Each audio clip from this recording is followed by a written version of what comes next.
Hi, and welcome back to Mary Trump Live. Good afternoon.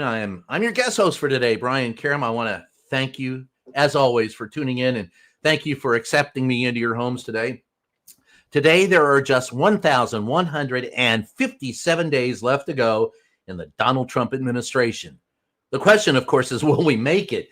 Trump continues to melt down. If he isn't calling reporters piggies or fawning over Middle Eastern strongmen who were complicit in the death of a Washington Post reporter, nay, actually ordered it, he's buried in the back nine of his favorite golf course, while his acolytes push whatever brand of lies and anti-democratic swill he's selling, and defending him as he threatens the lives of U.S. lawmakers.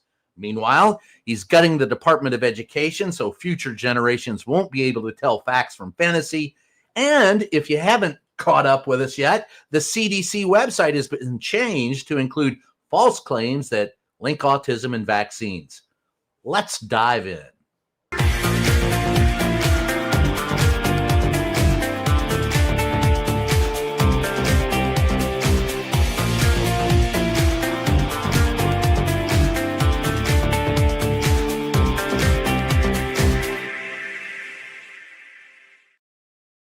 Hi, and welcome back. As the NPR reports, this week, Democratic military veterans serving in Congress released a PSA video. The piece reminded military and intelligence personnel that they must refuse to follow any illegal orders from the President of the United States. And in reaction to this, Donald Trump took to his failing social media site, Truth Social. He said, these Democratic lawmakers, and I quote, had engaged in seditious behavior punishable by death.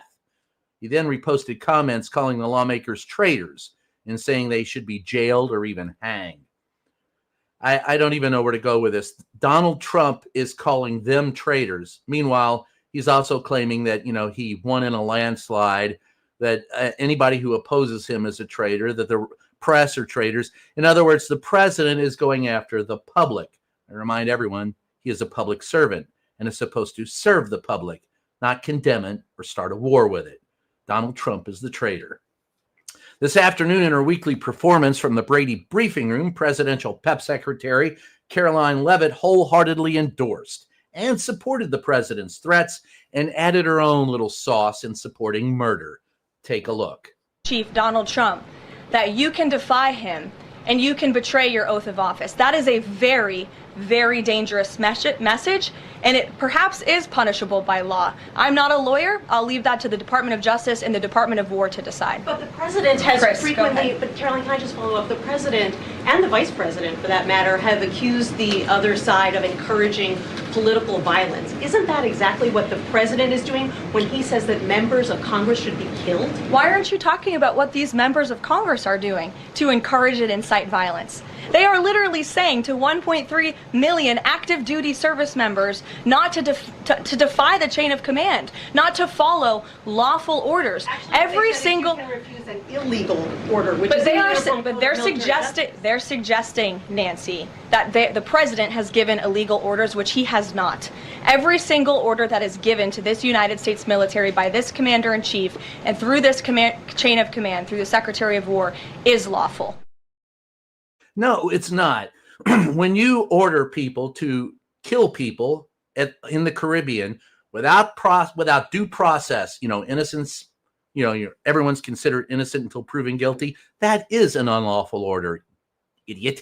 And at the same time, it is so aggravating to sit there and listen to a child. Yes, you're not a lawyer. No, you don't understand the Constitution. And yes, these are illegal orders. And it is everyone's civic duty to hold up the Constitution and not to support a man who lies like she does. Anyway, ranking House Democrats have been in touch with authorities about death threats members have received since Donald's comments.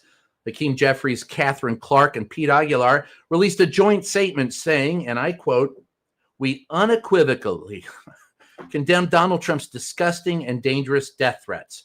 We have been in contact with the House Sergeant of Arms and the United States Capitol Police to ensure the safety of these members and their families." This is unprecedented in the history of the United States, members of the U.S. Congress having to put members of law enforcement on alert. Donald Trump isn't going to kill them. He's inciting people to kill them. And the reporter who asked the question in the White House is exactly right. It is they who are inciting violence, much like they did on January 6th. And I was there for that. As far as the United States Capitol Police, they have a great guy in charge of it, Tom Major, who used to be the chief of police in Montgomery County, Maryland. I guarantee you they will take a look at this and make sure that those members and their families are safe. Meanwhile, as Donald desperately tries to distance himself from convicted sex trafficker Jeff Epstein, and let's say that 3 times and maybe he'll appear like Beetlejuice. Jeff Epstein, Jeff Epstein, Jeff Epstein. Anyway, a new scandal has emerged. On Tuesday, Donald hosted Saudi Crown Prince Mohammed bin Salman at the White House. As PBS reported, Donald proceeded to tell the press that the Crown Prince knew nothing about the murder of journalist Jamal Khashoggi. This is a direct contradiction to U.S., British, and Turkish intelligence. Our own CIA, among others, all of those entities concluded that MBS, as the head of security in Saudi Arabia, authorized Khashoggi's gruesome strangulation, dismemberment, and incineration. That's what they did to him, folks. A day later, Virginia Congressman Eugene Vindman dropped a bombshell claiming that the Trump regime is covering up even more evidence linking the Crown Prince to Khashoggi's assassination. Watch his statement here.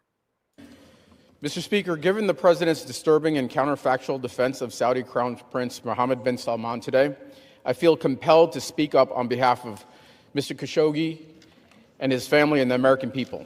During my tenure on Trump's White House National Security Council staff, I reviewed many of Trump's calls with foreign leaders. Of all the calls I reviewed, 2 stood out as the most problematic. The first we all know, it was between President Trump and President Zelensky, which resulted in President Trump's first impeachment. The second was between President Trump and Mohammed bin Salman. After the murder of journalist Jamal Khashoggi, I reviewed a call between the President and the Saudi Crown Prince. The American people and the Khashoggi family deserve to know what was said on that call. If history is any guide, the receipts will be shocking. I call on the President to release that transcript. And honestly, does anyone believe that the Zelensky call was the only problematic conversation Donald Trump had with a foreign leader? Thank you. I yield back. I would argue that every conversation that Donald Trump has with anyone is problematic. But in this instance, Jamal Khashoggi was a reporter representing the public. And when Mary Bruce asked that question about Khashoggi in front of Donald Trump and MBS in the White House on Tuesday, she was doing her job. She did it professionally.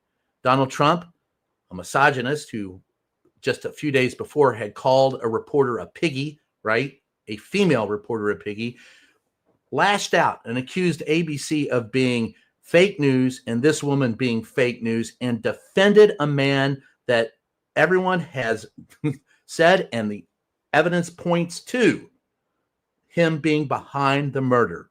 Why?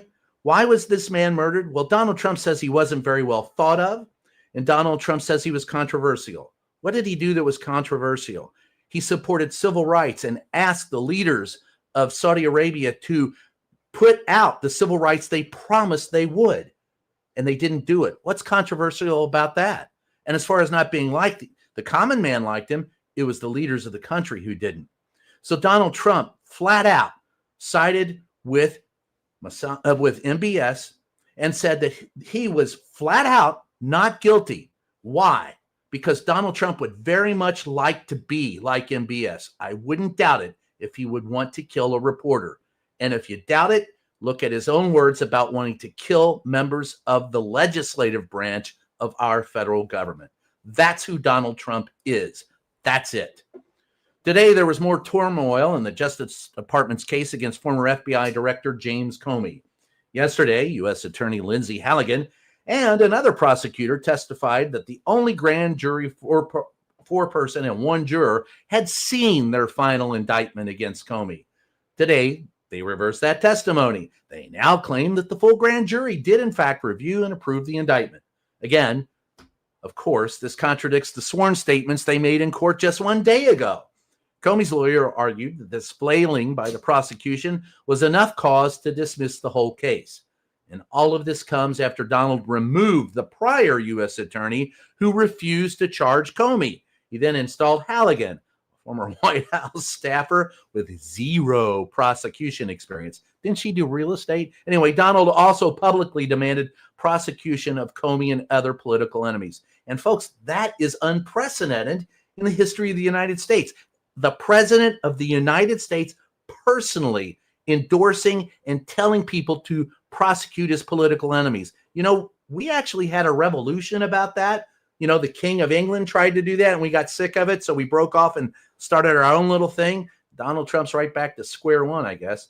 After yesterday's hearing, Halligan and DOJ officials launched public attacks against the judge, Michael Nachmanoff. They publicly accused him of calling Halligan a puppet, when in fact this did not happen. ABC's Justice and Homeland Security reporter Jack Date has the details on her clash with the judge. Take a look. There was an initial indictment that had 3 counts in it. That grand jury accepted 2 of the counts but rejected one of them. A new draft was made, including just the 2 counts that were eventually charged. But the entire grand jury never saw that final one. So that's a problem. Separately, U.S. Attorney Halligan went to the New York Post and made a statement about Judge Nachmanoff, suggesting that he was showing bias towards her and that he was personally attacking her.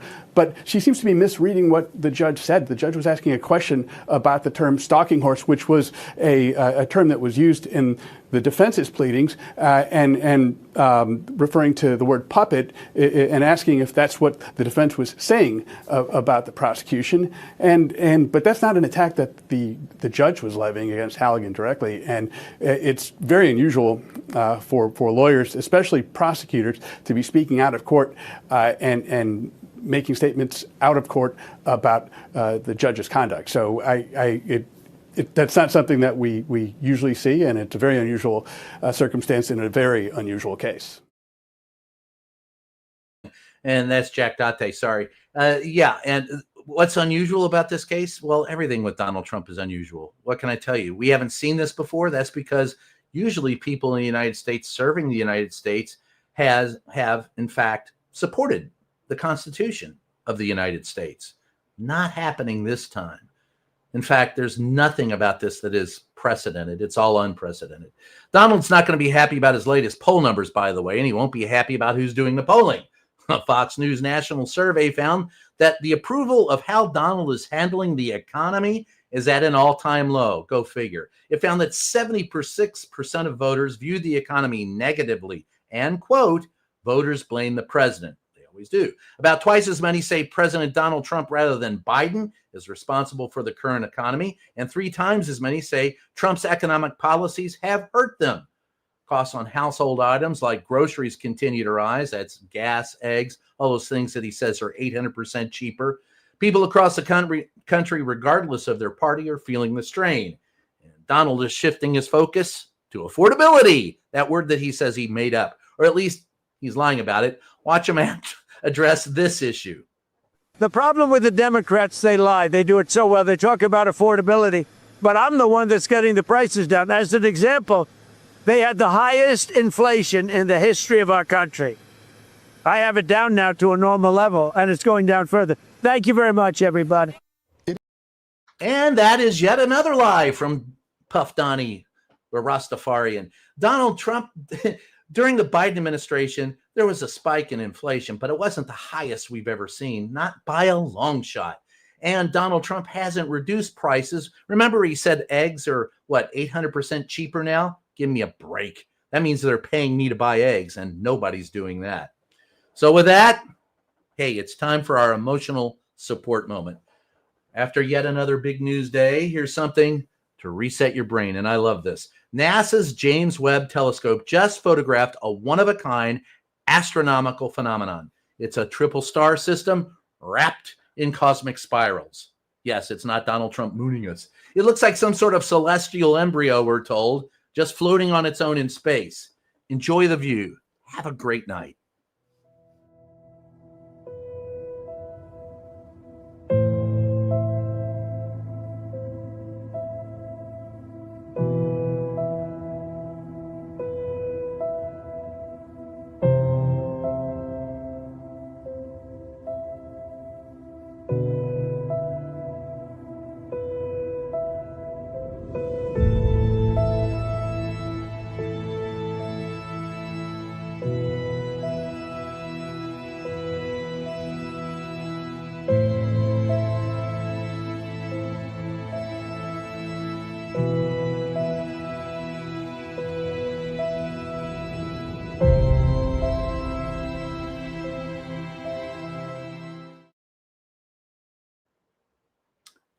That is kind of cool, ain't it? That's it. To me, as a amateur astronomer, there's nothing cooler than sitting out on a very dark night with a telescope. I might have some bourbon with me as I do it, and watching the stars. It's really cool. With that, let's go to your questions and your comments. Lexi, it's all on you. Sam1762 became a YouTube member. Thank you, Sam 11762. Appreciate that. Midas Cheryl gifted one Mary Trump media membership. Thank you, Midas Cheryl. She is very, very prolific. Every time I'm here, Midas Cheryl, you're really rocking and rolling. I appreciate that. What else we got? Midas Cheryl, glad to see Brian here. Thank you. I'm glad to be here. It's always a pleasure to see you too. The U.S. Coast Guard, this is from Nanner 3200. Hi, Nanner 3200. The U.S. Coast Guard just announced they won't classify swastikas and nooses as hate symbols anymore. They're calling them potentially divisive.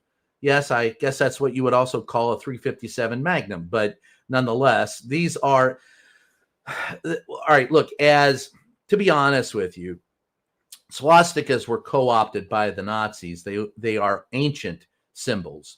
And I think the Nazis reversed them as they existed. You saw them all across the world in ancient cultures, and they had different meanings than of course, the Nazis ascribed to them. But nonetheless, today, and that's what's important, a noose is a hate symbol. A swastika is a hate symbol. And it is fascinating and frightening to me that anybody would see it any other way. And the only reason to do that is because you're showing fealty to the man who wants to be king and to a party that wants to eliminate dissent. That would be Donald Trump and the Republican Party. Thank you, Nanner 3200. In the middle of nowhere, I love In the Middle of Nowhere 13. Gifted one Mary Trump media membership. I got to tell you, in the middle of nowhere, I have a 6-year-old grandson, and whenever we put him in the car and go for a drive outside of just, all we have to be is 2 blocks outside of the city, and he'll go, "Hey, Papa, are we in the middle of nowhere?" And so you brought a cheer to my face with that moniker. Thank you. Shelley Malone, 7637. Hello, another nightmare of news with threatening our democracy and elected representatives. Well, this is the Donald Trump way of existence, right? Flood the zone, make sure that we're all scared, that we're all frightened, because he can deal with you when you're fearful. That's an old John Lennon quote. He says the only way they can't deal with you, they can deal with you when you're violent or fearful, but not when you're having fun and making fun of them. So tip of the hat to South Park and anybody else who can have a laugh and make sure that these people don't control you. Because I got news for you. 1,157 days left to go before we get rid of this guy, or at least this administration. I mean, I don't think he's in the best of health. But this nightmare threatening our democracy, for those who doubt it, the democracy is over with. It's done. What they're doing is not democratic, and in the sense of a little d, in any sense of the word. This is not democracy. This isn't even fascism. This is despotism. This is a guy who thinks he's royalty and a king. Watch what he did with MBS. Go back and look at that tape. That'll tell you who Donald Trump is. He wants to be just like him. And when Mary Bruce asked that question, by the way, there were people who looked at MBS and said he looked nervous. He was kneading his hands. He tried to smile. He sat back in his seat. But no, that man wasn't nervous. I've seen that look before. I've coached football. I've seen gangsters. I've interviewed them. I've seen prize fighters. This was a man who was angry, and he was trying very hard to contain himself, because I guarantee you that had that question been asked of MBS in Saudi Arabia, we would never see that reporter again. And Donald Trump's actions against members of Congress shows you that the nightmare is real, and he wants the same thing here. What else we got? Philip G. 2403. Everyone is talking about the new Russia-USA peace deal in Ukraine offer except the American media. Well, what do you want from me? I'm a member of the American media, and I can tell you we suck. But I don't know if this is one of the reasons why you haven't seen much on this, and I'm aware of the specifics, because until you bring Ukraine and Russia to the table as equal partners in this, there really isn't a peace deal, right? This is more about surrender, Dorothy. And, in this case, Putin being the Wicked Witch and Ukraine being Dorothy.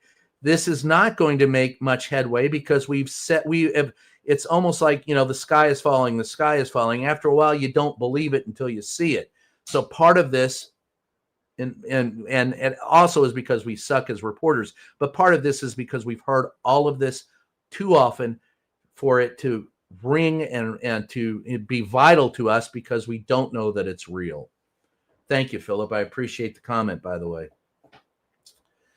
Let's see if I can get this. Rock Tapper Robin 9372. The new Russia-US peace deal gives Russia all at once and nothing for Ukraine. Exactly, which is what all of them have been. This is not new. Donald Trump says, stop where you are, and that's the end of the war. Really? So I would compare it to the beginning of World War II. Do you stop, Germany after they've invaded and taken over? I say we just stop right now. He's got France. He can have it. Or do we stop Japan after they bombed and took over? Let's see. Didn't they take over parts of Alaska?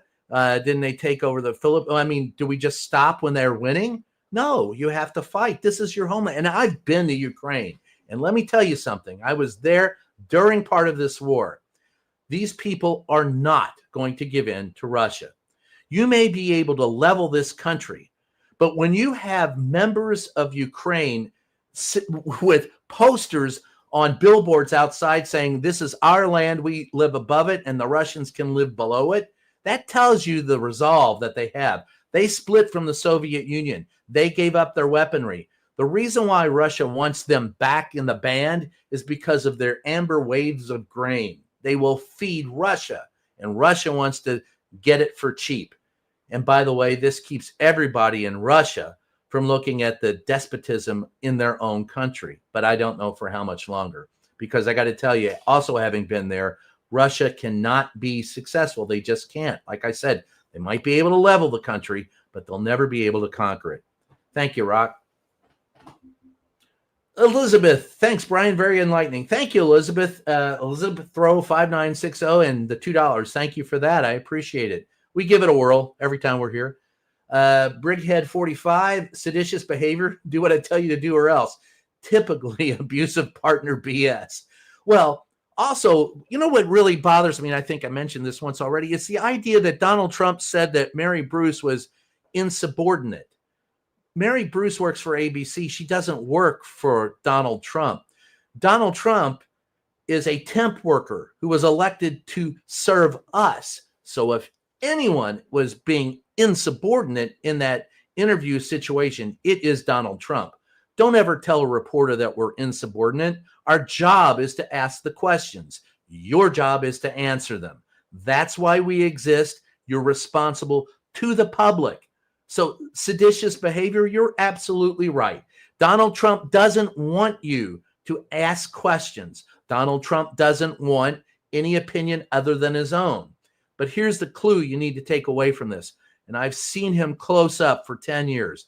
Donald Trump is not the man that he was in the first incarnation. This second administration, he is far worse.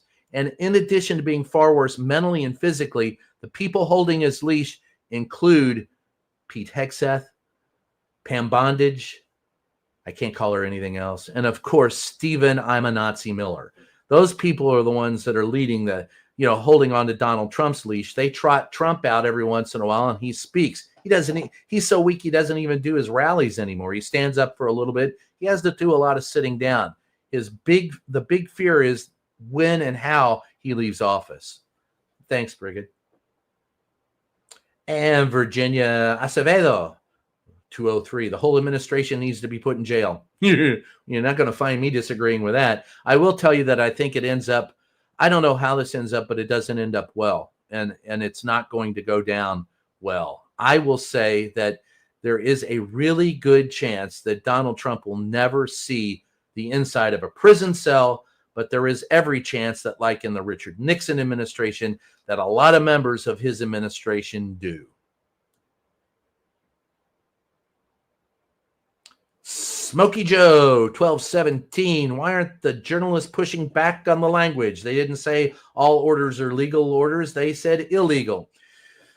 Well, part of the problem is that there aren't many reporters, and I'm not going to say like me, but yeah, like me, still in the White House briefing room. Jim Acosta's gone. I'm gone. They've cornered, Jeff Mason and Steve Holland. The people, and you don't see a lot of people from the first administration who pushed back in the second administration, and that's because Donald Trump has handpicked many of the people who are in the press pool, and he only shows up before the press pool.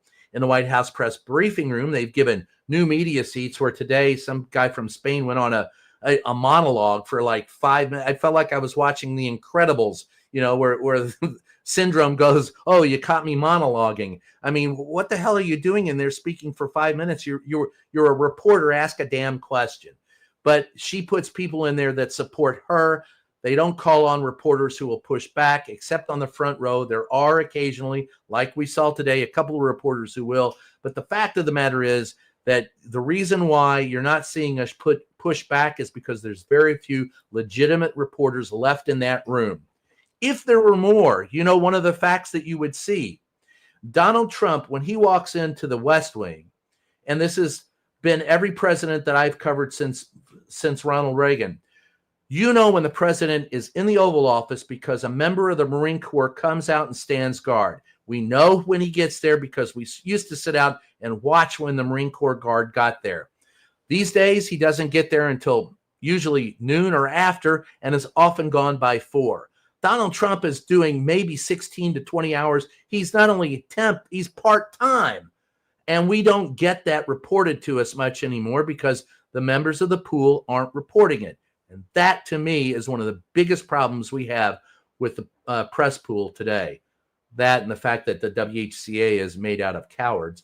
Two Sisters Designs. How is this okay for him to threaten with intent to harm people and not be punished for threatening to kill? If it was any one of us, he would be arrested. So how come he is not arrested and jailed for this? Remember, the Supreme Court gave him unlimited immunity for official acts, and he'll claim this is an official act. But more to your point, how is it that Donald Trump can call a reporter a piggy and then go nuts when a reporter asks him a legitimate question?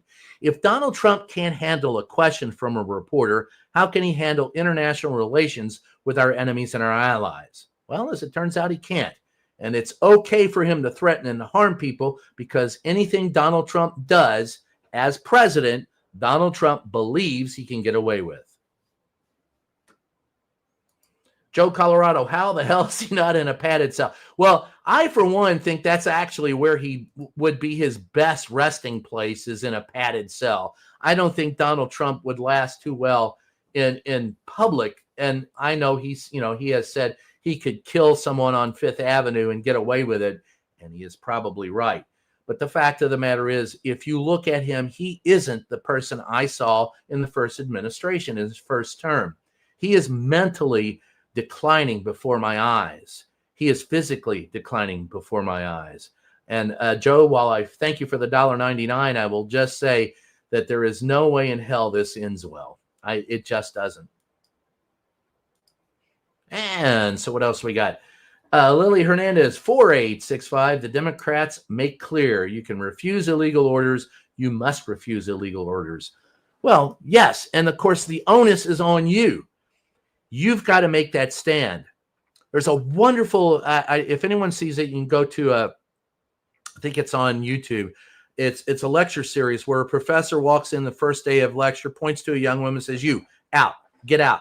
I'm not telling you again." She asks why. He goes, "I'm not going to tell you a second time, get out." And she must leave the lecture. And then he starts talking about the rule of law and Constitution and illegalities. And why do we have laws? And finally, someone says, "Justice." And he says, "Okay, so was it justice when I just asked this woman to leave the room without cause?" And everyone said no. And he goes, "Why didn't you speak up?" And the answer was because it didn't affect them personally. And most people will not react unless it affects them personally. But I remind everyone that all of this affects all of us personally. You have a right, nay, it is your responsibility to refuse illegal orders in the military. Stand up for yourself. I have an excellent attorney if you need one. His name is Mark Zaid. Please look him up on the internet. If you're going to stand up, he'll help you out. And you need to stand up for yourself and stand up for the Constitution. Thank you, Lily. Space Dust 420. Ooh, I like that. That's Buzz. We know who that is. That's JD. If you don't see Al Green speak today, you need to. Impeach, convict, remove. As much as I like that, Space Dust, I got to tell you, it ain't going to happen because no one's going to pick up an impeachment proposal until after the midterms if the Democrats win. But I will tell you that if they do, at that point in time, I believe they will only do it if they believe they can convict. And I have heard from members of the GOP who say, you know, there were many of them who voted to release the Epstein files against Donald Trump's best wishes. They did it. Now it's on his desk. He signed it, and we're going to get him. Sure we are. But I do believe that if the midterm elections go against the Republicans, there are enough Republicans upset with Donald Trump that an impeachment, a conviction, and a removal are a distinct possibility.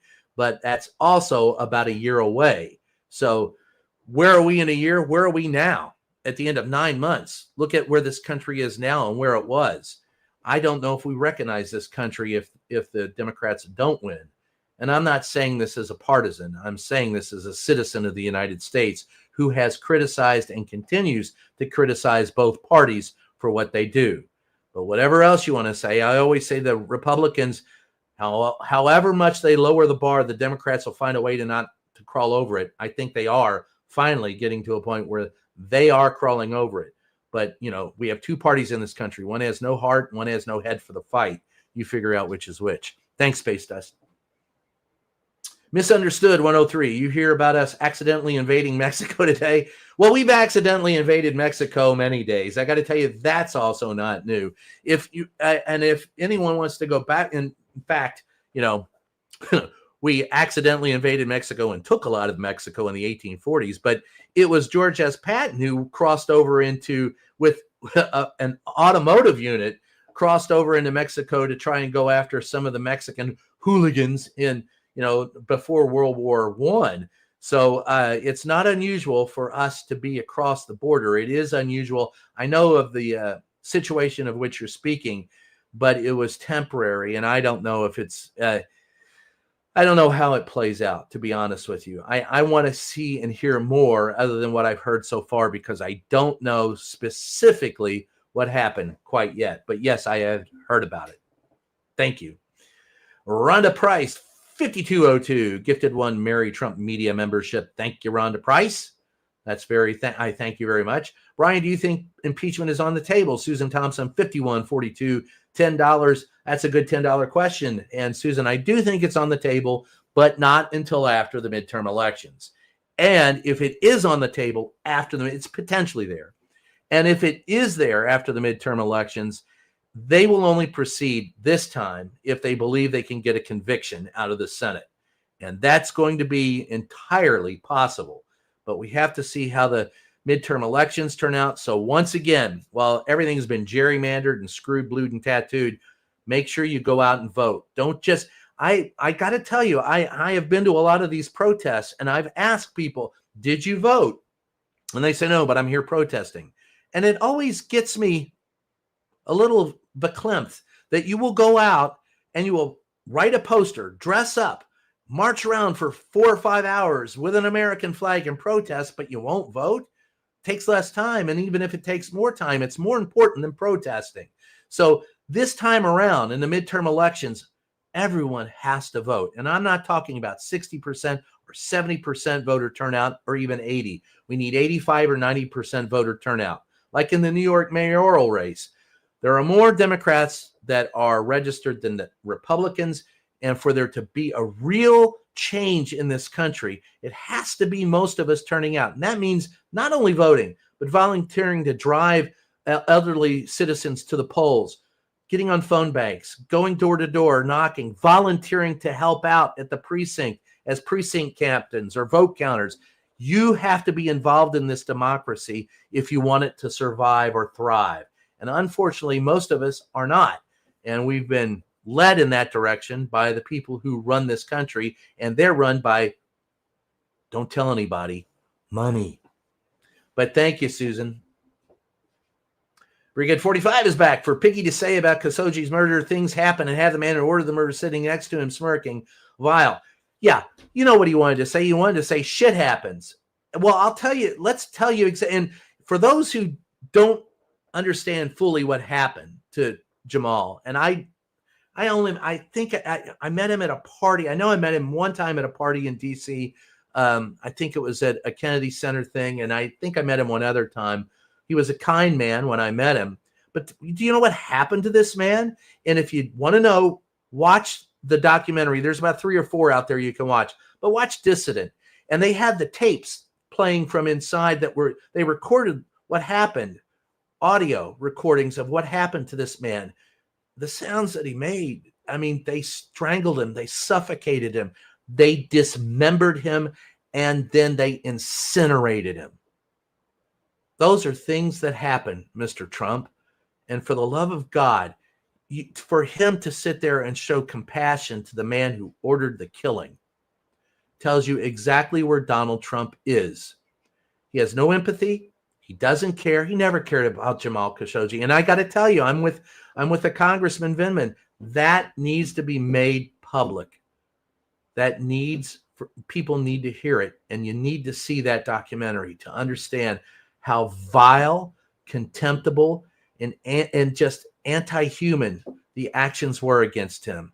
Walking in there thinking he could walk out. That was his mistake, I guess, but he trusted.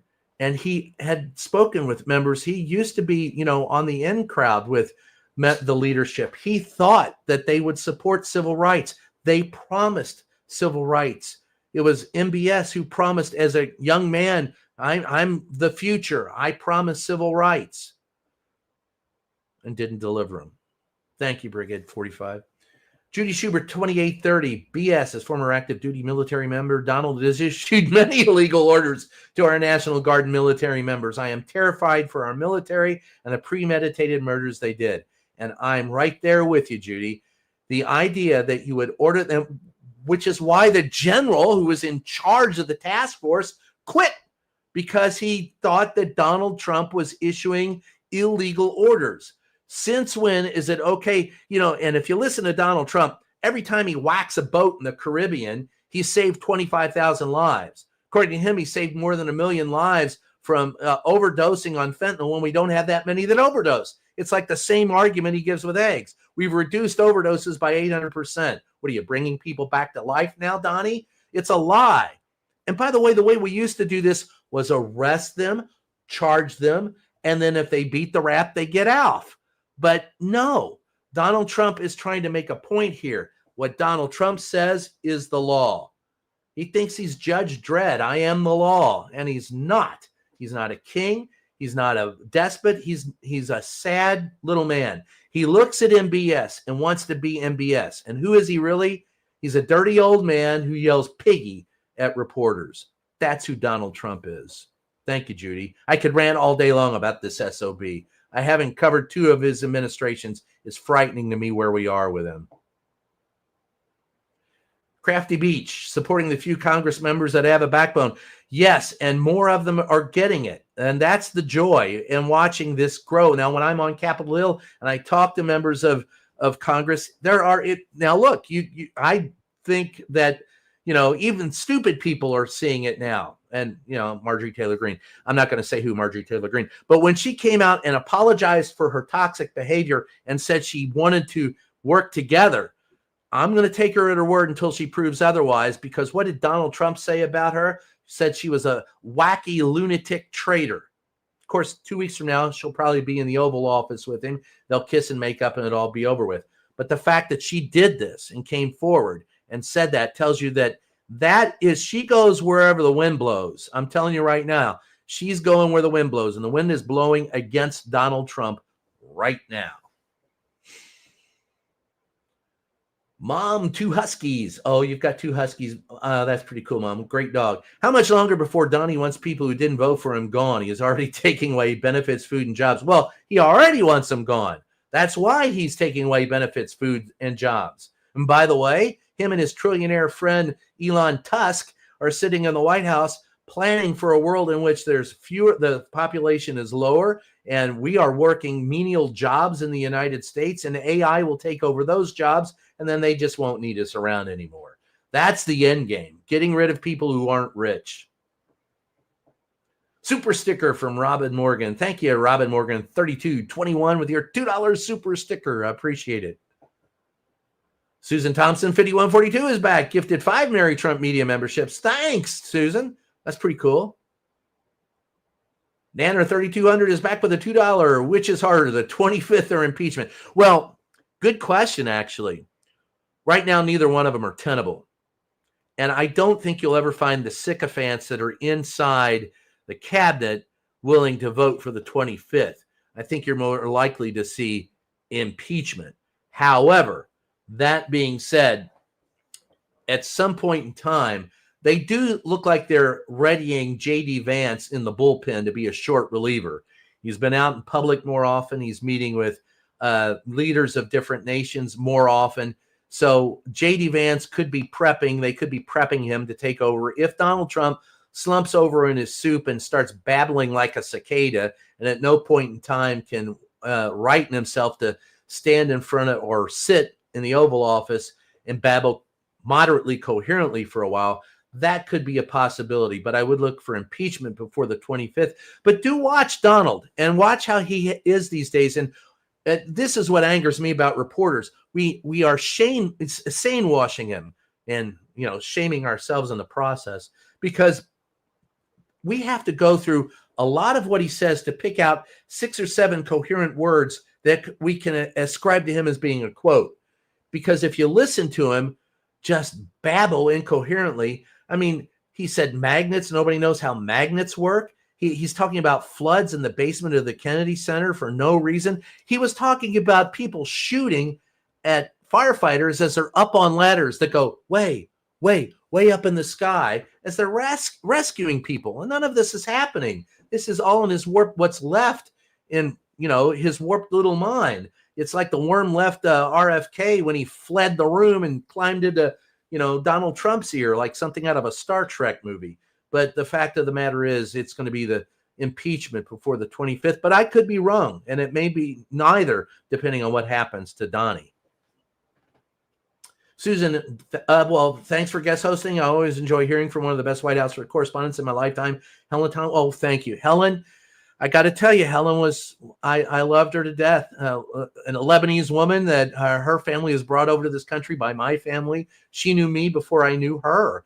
And I always felt she was one of my mentors. My podcast is called Just Ask the Question because of her.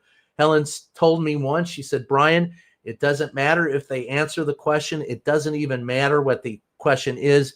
Just ask the question, because that way they cannot deny that it's been put on the record. And I give that advice, which was given to me by Helen, to every young reporter I run across.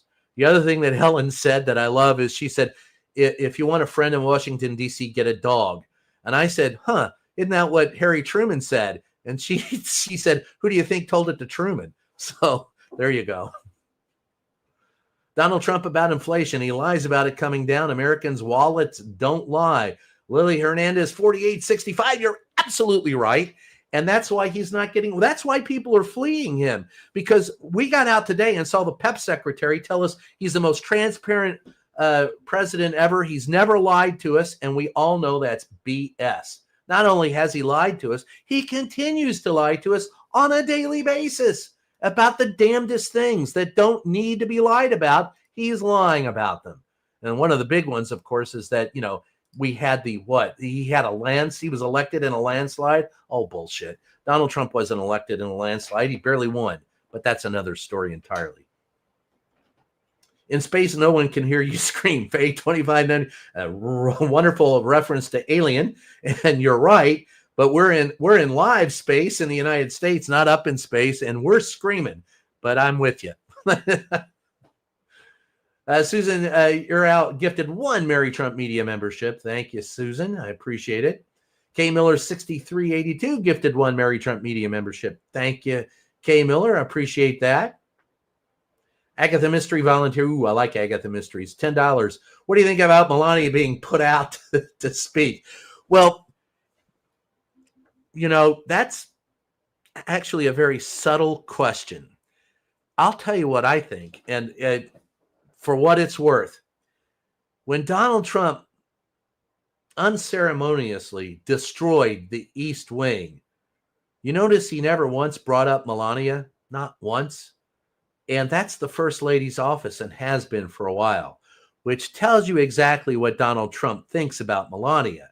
And her speaking is because Donnie can't. So she probably renegotiated the prenup once again, saying, okay, if you want me out to speak on your behalf. And I think she probably renegotiated the prenup in order for him to kiss her publicly. But that's just me. I'm being snarky. And I'll leave that to, South Park. They do it much better than I do.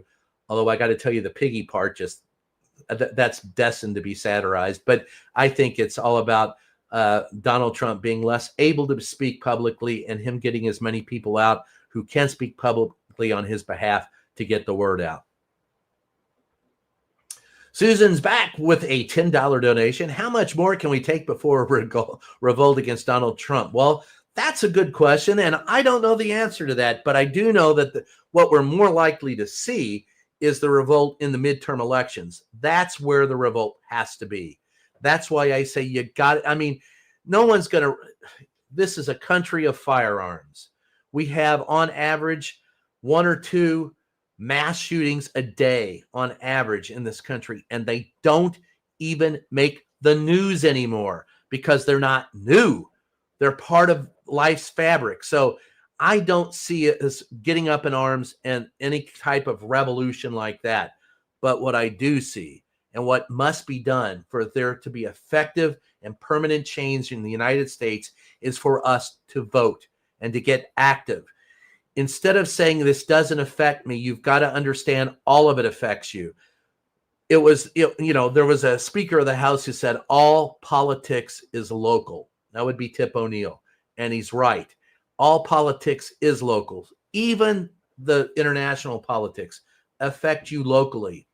Our representatives in our media are not often very good at telling us how it affects us locally, but if you see a pothole that isn't filled, if you see a school that's closed, a hospital that closes, a police department underfunded, school, education underfunded, people being yanked off the street for no reason at all and being thrown in prison, all those things are happening in the United States. It is affecting us locally. Prices are going up. And you're right. This is Donald Trump's economy, not Joe Biden's. This is why we need to revolt. This is the revolt that must happen. It's got to be the midterm elections. Thank you, Susan. Brigade's back. Yep, Hegseth, Bondi, and Miller are the shadow presidency. Absolutely. Yes, Hegseth with, every reporter, the legitimate reporter covering the Pentagon has marched. Who's there now? Laura Loomer. She has about as much business being a reporter at the Pentagon as I do being a brain surgeon. Misunderstood 103. I'm sorry, did I miss you? Misunderstood. We could get around the immunity by each state charging him individually. I believe he has federal immunity, not state. Yes, you could charge him, but he hasn't done anything in a state. He's only done everything from D.C.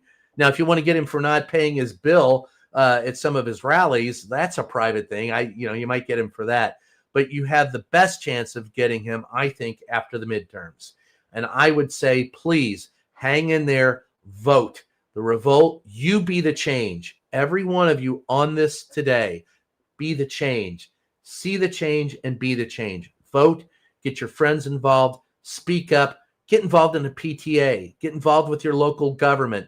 Let people know that we're a democracy and we're here to stay. And, I feel like Peter Finch in Network, you're mad as hell and you're not going to take it anymore. You got to get up and do something about it, folks, because talking about it is one thing. Action, as my old man used to say, action always speaks louder than words. Donald Trump has taken the action. You need to counteract it. Get active. Maria Betancourt, 6797. Question: why didn't anyone on the plane stand up for the lady reporter by confronting Donald about his disrespectful name he called the lady reporter? God, I love you, Maria. I want to tell you right now, if I weren't married, I'd be in love with you. let me tell you something. If I were there, and this is probably the reason why they don't let me in the traveling press pool. Actually, it's because you got to pay to be in that press pool. But my first comment, I have stood up for reporters, and reporters have stood up for me. And in the first administration, it was Peter Alexander from NBC who stood up for Jim Acosta when Donald Trump went after him and said he was a fine reporter, sir. And there are people that did the same thing for me. I would have been there. And the first thing I would have said, really? Is that a dignified response from the president of the United States, or is that a response of a third grader? And I would just level him with that. And that's one of the reasons why Donald Trump and I often got into fights in the first administration. I asked him, for example, if he's a law and order president, why is he always breaking the law? I asked him when he would admit that he lost. I asked him, would he accept a peaceful transfer of power? And he wouldn't do it. Someone does need to, but no one on that plane is going to stand up for her because they are too busy. It was, like I said, about the lecturer who was in a college lecture room. It didn't affect them personally, so they didn't stand up. They didn't understand that it affects them personally, and they didn't stand up. The fact of the matter is it affects all of us.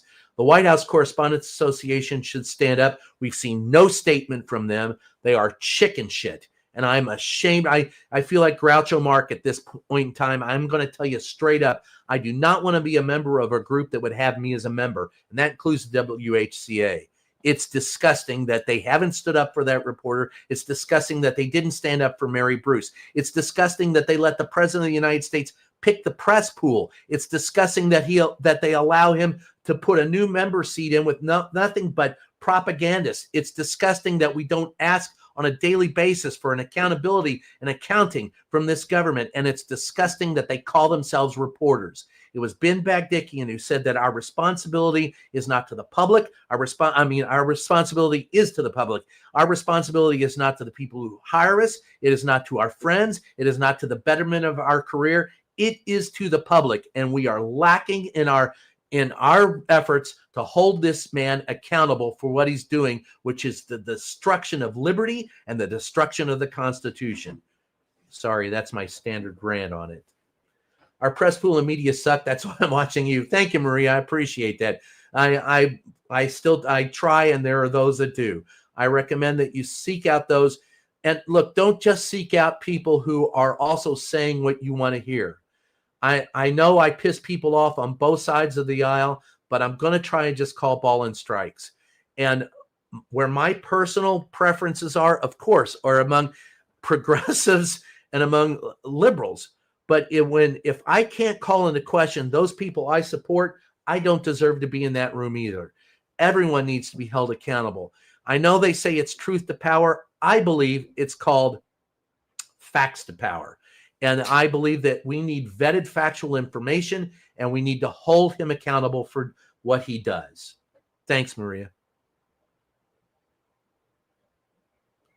You got, Mom and Two Huskies is back. He is also not working the time. That's my point. If you look at the time that Donald Trump spends in the White House today compared to what he did in the first administration, he's there less often. He is appearing before fewer people, and he is not accountable for anything that he does. He's not working. And I believe on many occasions, he had 2 annual physicals in a year. There's something wrong with this guy. Navy EOD vet. As of today, 72% of white evangelicals still support him.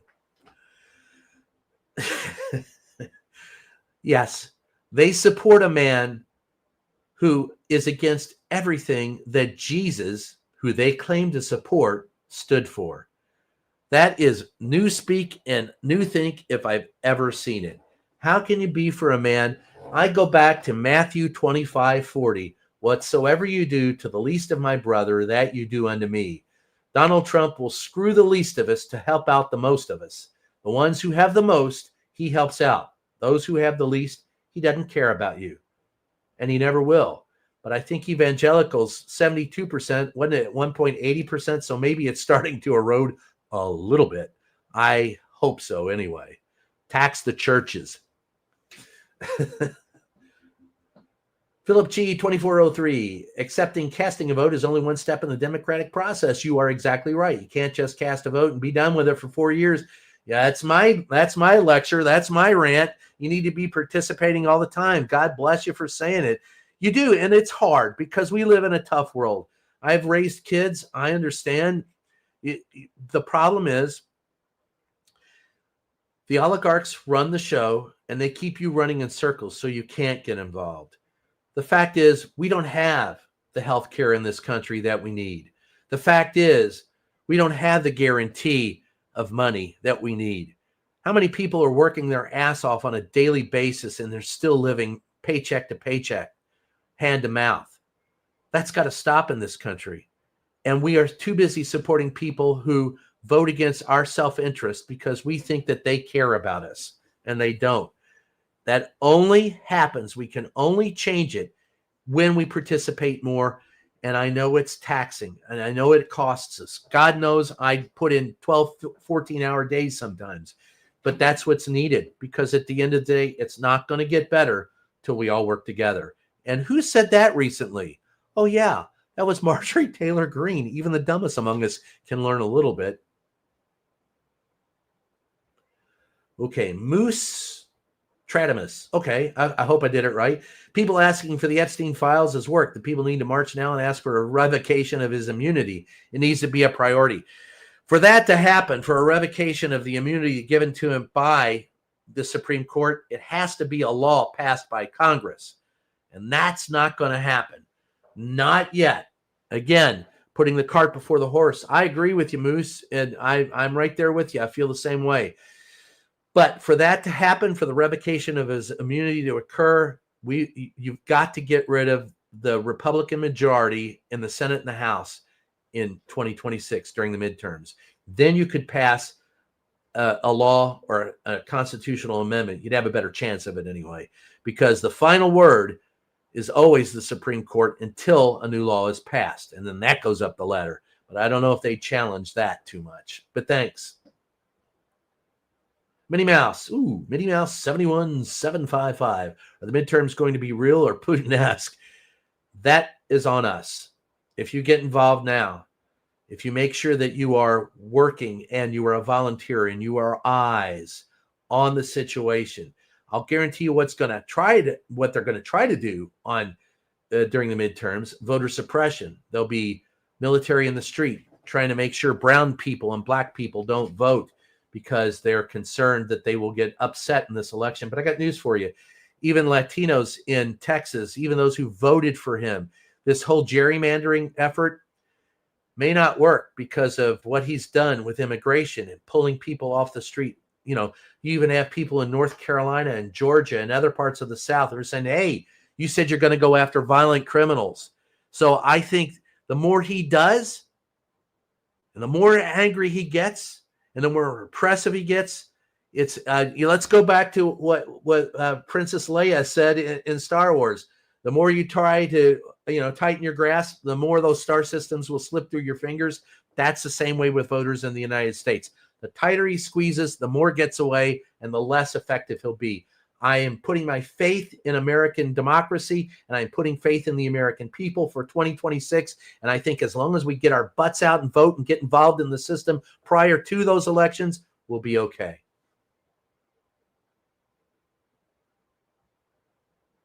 What else we got? Anything? Lexi, we still going? Let's see. There's nothing Christian about these people. Anaphylaxis 2548. Ooh. Yes, there's a shocker. There is nothing. There's absolutely nothing Christian about these people. In fact, these are the people that Jesus Christ turned up and preached against. Look, I don't claim I was confirmed circumcised. I was confirmed a Catholic. I have relatives who are Jewish. I have relatives who are Muslim, and I've been baptized in all three faiths just to make sure I got my bases covered. I'm going for Druids and Hindus next. I'm going to be part of those faiths. These faiths all say the same thing about loving your neighbor as yourself. It's in everything. It's in the Quran. It's in the Hindu text. It's in the Jewish. It's in the Talmud. It's in the New Testament.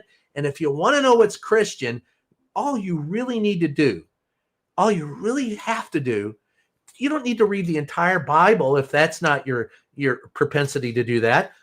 Just read the Sermon on the Mount, Jesus' coming out party. Read those. Read the Beatitudes. That's what Jesus is all about. Treating your neighbor as yourself, turning the other cheek, and learning to love and cooperate and help one another out.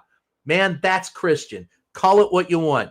It's Christian, it's Hindu, it's Muslim, it's Jewish, it's Druid, it's, go out and, I don't care. Worship a tree for all I care. Just treat everybody as you would treat each other, and we'd be okay. So with that being said, I raise my children by the golden rule too, Laurie Ricks, and I appreciate that.